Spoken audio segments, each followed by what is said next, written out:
I'm currently navigating a challenging situation marked by my family's expectations and financial disagreements within my marriage. It feels like my chance to inherit what I rightfully deserve is slipping away, overshadowed by my husband and his mother's relentless pursuit of wealth.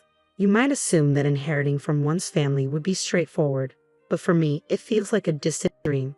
My husband Henry and his mother are so fixated on money that they seem to believe they can lay claim to my late father's hard-earned legacy, a thought I find utterly unforgivable. Every day, my resolve grows stronger. I refuse to succumb to their insatiable greed. Allow me to introduce myself. I'm Diana, a 40-year-old woman navigating a 14-year marriage while juggling family duties and a demanding job. My husband Henry, 42, works at a supermarket near the station where our paths first crossed during my university days. We started dating casually while I worked part-time at that same store, eventually marrying when I was 23. Our family now includes our son, Liam, who just embarked on his university journey this spring. While I remain committed to my responsibilities, a troubling undercurrent runs through my life: Henry's reckless spending habits. Though he has the right to spend our hard-earned money, his constant demands for more, coupled with a lack of transparency, have worsened our financial situation. Discussions about money, especially in front of his parents, quickly turn into battlegrounds. My resistance to their endless requests often leads to fierce opposition, and tensions rise whenever Liam's grandparents visit, a sentiment Liam shares, often choosing to avoid their company. Recently, Liam dropped a bombshell that added even more stress to our already strained situation. He caught his father being unfaithful. This revelation left me heartbroken and furious, yet Liam's support gave me the strength to consider confronting Henry before making any major decisions. As I gathered my thoughts on how to address this delicate issue, an unexpected situation arose. Henry and his parents showed up in our living room. What seemed like a casual visit escalated quickly when Henry suggested an expensive trip to Hawaii, casually mentioning he needed $8,000 for it. My frustration boiled over, and I seized the moment to confront them, not just about their relentless financial demands but also about Henry's betrayal. The room fell silent as the weight of my accusations sank in.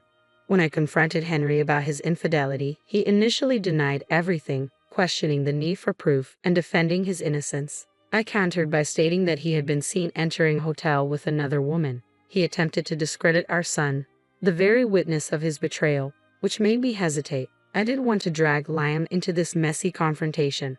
To my astonishment, my mother-in-law downplayed the seriousness of the infidelity, suggesting that such behavior is typical and should be overlooked. I was appalled that she, a woman herself, could dismiss such behavior so lightly. Despite the emotional turmoil, the conversation quickly shifted back to their financial request for the Hawaii trip, as if my husband's betrayal was merely a minor distraction. Frustrated with their ongoing financial disputes and the lack of moral sensitivity from Henry, I realized it was time to end our marriage. With a calm yet firm voice, I knew it was time to stand my ground. I declared that we were getting a divorce, and my husband reacted with an immediate threat. If we proceeded with the separation, he would claim my parents' mansion as part of the property division. Our argument escalated, but just then, my cell phone rang, interrupting the heated exchange. It was my uncle, my father's brother, calling with distressing news. My father had collapsed and was rushed to the hospital by ambulance. I quickly explained the urgent situation to my husband and his parents before hurrying to the hospital. Upon arrival, I felt a wave of relief when I learned that my father was stable, though his health was far from good. At 62, he had dedicated his life to our family business, working tirelessly to provide us with a comfortable life. The sudden news of his health crisis shook me to my core, making me acutely aware of his irreplaceable role in my life. A few days later, my father regained consciousness, easing some of my immediate worries during a visit with my son Liam. We shared a bittersweet moment filled with relief and concern. However, a subsequent call from the doctor confirmed the severity of my father's condition, exacerbated by years of overwork. Tragically, he passed away not long after, and I found myself engulfed in grief. Throughout this challenging time, Liam remained my steadfast source of support.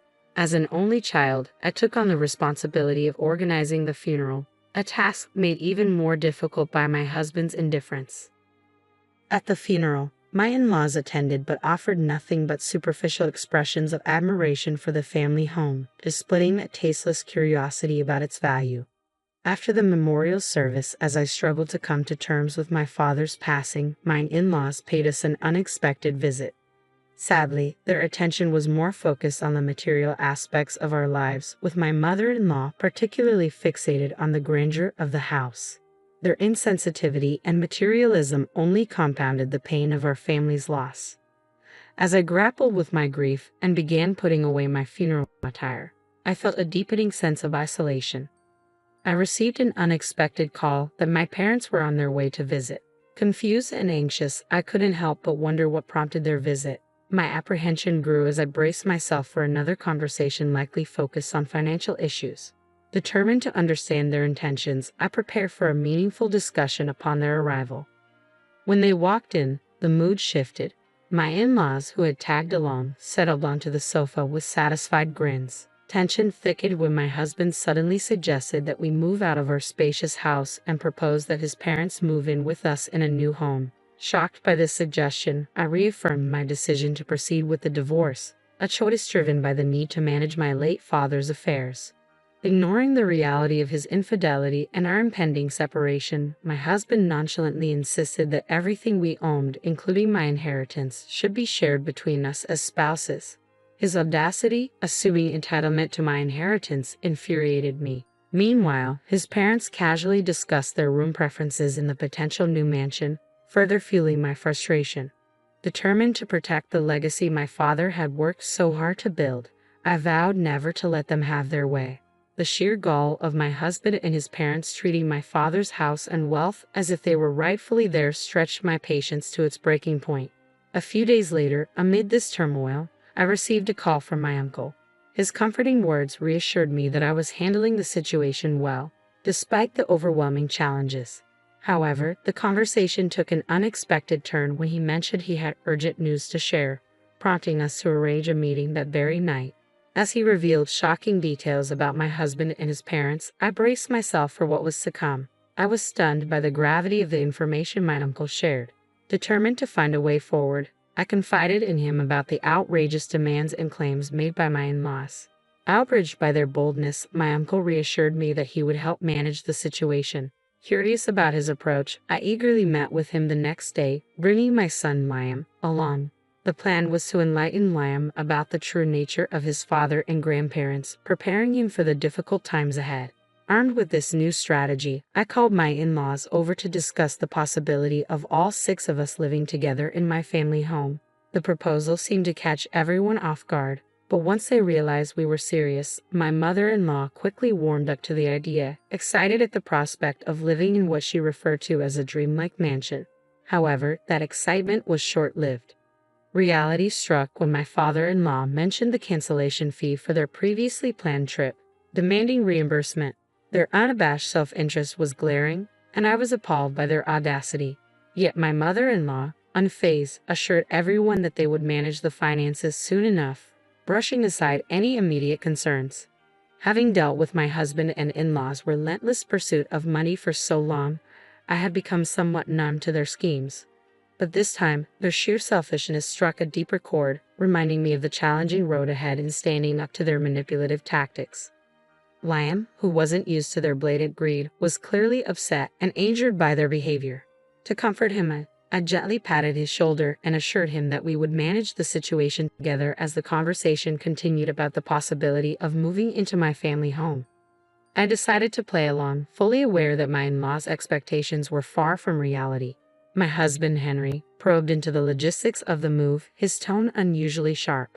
Trying to ease the tension, I explained that Liam and I would go over first to prepare the house, emphasizing that it was a substantial task and we needed to start early.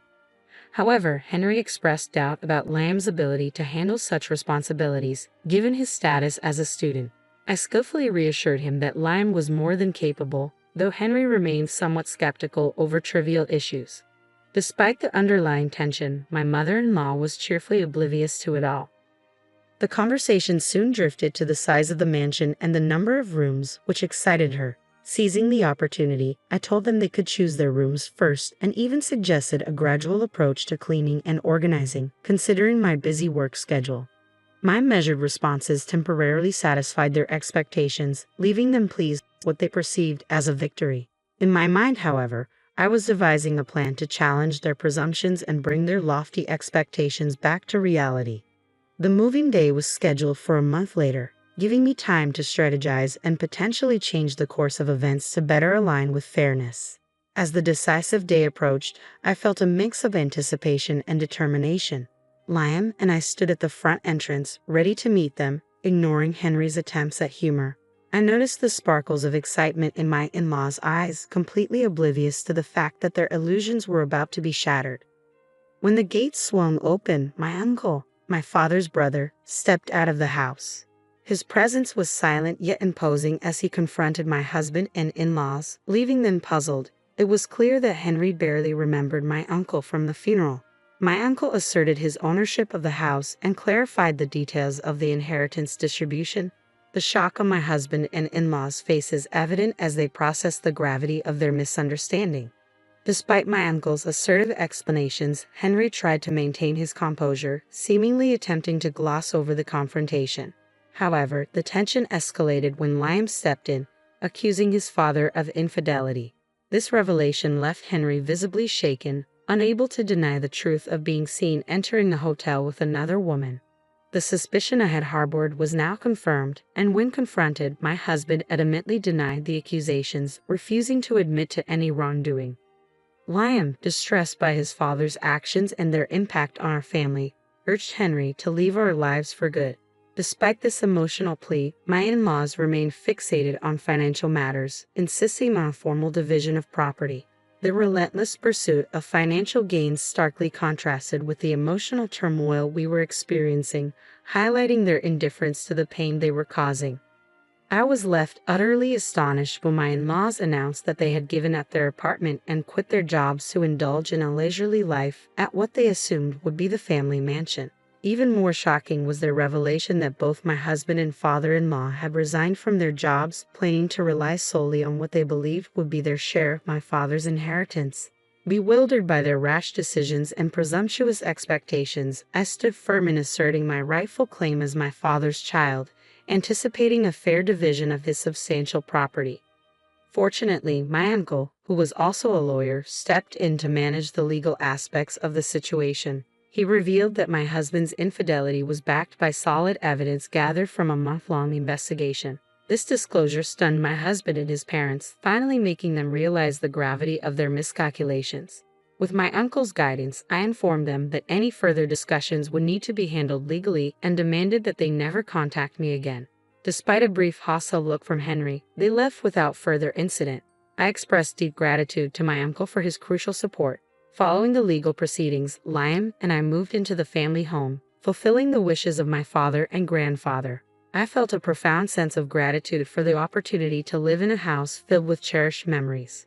Inspired by his uncle's example, Liam dedicated himself to his studies with the goal of becoming a successful lawyer. Meanwhile, my ex-husband and his parents faced tough times, struggling to find new jobs and adjusting to an old apartment. The repercussions of their actions began to unfold as Henry, now financially strained, reached out for help.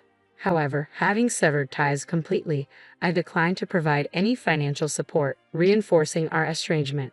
As he tried to adjust to his new reality with part-time and day jobs, their earlier scheme to finance a non-existent luxury trip unraveled, further exposing the extent of their deceit.